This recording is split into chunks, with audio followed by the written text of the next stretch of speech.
આપણે રોટલા શાક બનાવી. આ રીતે રોટલો અને ભાખરી સોળી નાખવાનું છે અને ભાખરીનો રોટલો બપોરે બનાવી નાખવાનું એટલે સારો સુરણ થાય એ રીતે સોળી નાખવાનું છે. પછી આનું આપણે શાક બનાવવાનું છે.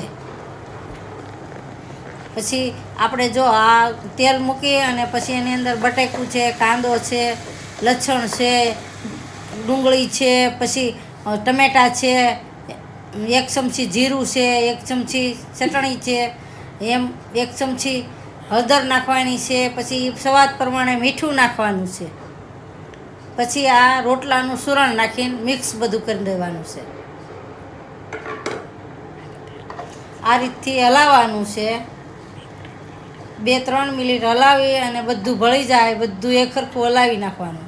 પછી એમાં 3 ડોયા છાશ નાખવાનું છે. પછી આપણે જેવું ઢીલું કરવું હોય એ પ્રમાણે છાશ નાખીને અને ખાટું મીઠું મસ્ત બનાવવાનું છે. પછી 2-3 મિનિટ સડવા દેવાનું. સરસ મજાથી સડી જાય ને પછી જ આપણે બધું સડી જાય, બધું મિક્સ થઈ જાય પછી ખાવાનું. પછી આપણે આગળ થઈ જાય. હવે બાને પીરસીએ છીએ રોટલાનું શાક. બહુ સરસ છે, બહુ મીઠું લાગે છે. ખાવ તો હા હા ખાવ લો, બહુ મીઠું છે.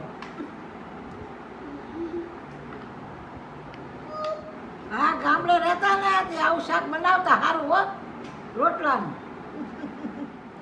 બોલો. હાલો તમારે ખાવું હોય તો બધા હાલો.